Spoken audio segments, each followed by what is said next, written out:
Thank you so much for watching Landumc Goes There. Please subscribe and hit the like button and the bell notification button. This is a movie that won Robert De Niro his Oscar for Best Actor.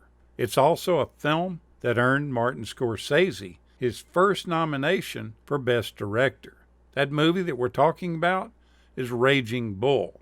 It's a 1980 American biographical sports drama that was directed by Scorsese, and it starred Robert De Niro, Joe Pesci, Cathy Moriarty, and Nicholas Colasanto. The film is an adaptation from the former middleweight boxing champion Jake LaMotta's 1970 memoir called Raging Bull, My Story, and it follows LaMotta's career following his rise and fall in the boxing scene and his very turbulent personal life that was eaten up by rage and jealousy. The movie partially owes its existence to the film Rocky. Comparisons to the other Oscar-winning boxing movie from 4 years earlier were something that was going to happen, but the two were actually connected. Rocky was produced by Irwin Winkler and Robert Chardoff, and it was released by United Artists. When those same producers approached the same studio about doing another boxing movie, the studio immediately said, "You mean a sequel to Rocky? Sure." Now that really wasn't what they had in mind, but that did come soon enough. But in the meantime, Rocky's huge success was enough to sell United Artists on another boxing movie. The movie Rocky started a trend, as movies that win Best Picture often do. In late 1978 and early 1979, when Scorsese was getting started on Raging Bull, there were at least 4 others that were in the works. This glut of films helped Scorsese convince the studio to let him shoot the film in black and white, as it would make his boxing movie stand out visually from the others.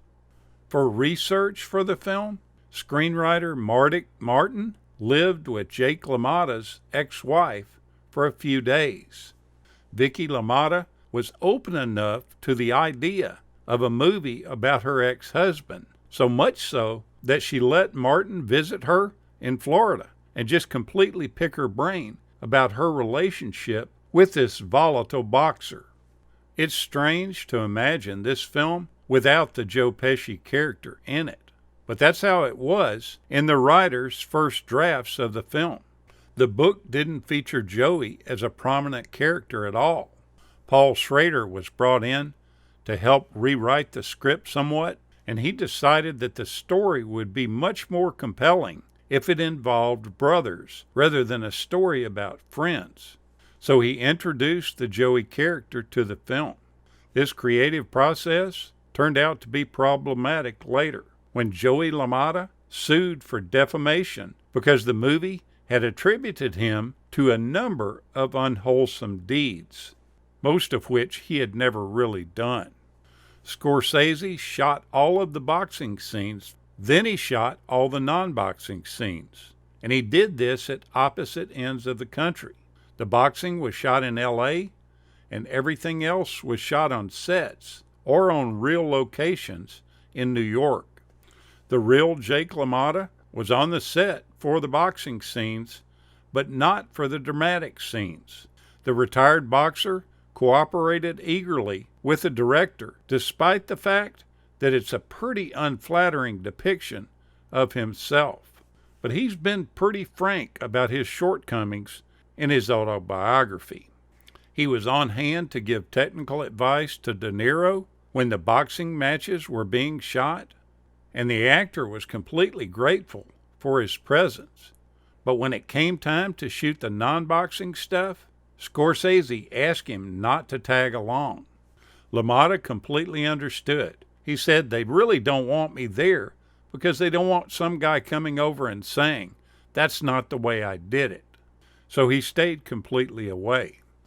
To make Jake LaMotta's home movies look authentically battered, Scorsese scratched the film negatives himself. He took a coat hanger and scratched the film. That's something you could only do when movies were shot on actual film.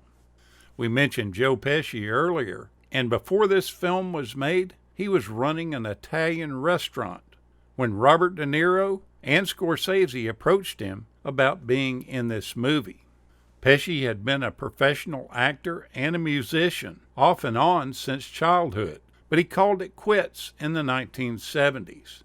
His 1975 Broadway show with comedic partner Frank Vincent, whom he later recruited to play Salvi in this film, had closed after a week, and his first movie, The Death Collector, was a complete flop. But Robert De Niro happened to see that film in 1978 and was so impressed by Pesci's performance that he pitched him to the director. The two tracked Pesci down and called on him at his restaurant, trying to coax him out of showbiz retirement. Scorsese had several reasons for shooting Raging Bull in black and white. Among them, color film decayed over time, which wouldn't be an issue with black and white. Getting the colors right for a boxing film set in the 1940s and 50s would have been an extra hassle to the production. And to a generation of people who had grown up in the 50s watching Madison Square Garden fights every Friday on NBC, boxing was a black and white sport. It was the only way that they had ever seen it. Cathy Moriarty was just 18 years old when she was cast as Jake LaMotta's wife. She was born in November of 1960 in the Bronx and was raised in Yonkers, where she attended Lincoln High School. When she was 18, her friends urged her to enter a bathing beauty contest at a local bar. She said she strolled in there and that her knees were shaking and that she was breaking out in goosebumps because she was so embarrassed and cold, and a whole bar full of guys were just whistling and yelling at her. Then all of a sudden the MC announced that she had won first prize. She thought it was completely funny and ridiculous that she had won. A little bit later, this Italian guy comes up to her and asks if he could take her picture. She said, "Sure, go ahead." And what do you know? That same guy calls her 3 weeks later and says his name is Joe Pesci and asks her if she would like to test for a part in this movie about a boxer named Jake LaMotta. And I'll tell you, you would never know this was her first film. She does a superb job at this character. If you want to see a good movie, this is a great one. Everything about it's a winner. Thank you so much for watching, and we'll continue to chase the classics.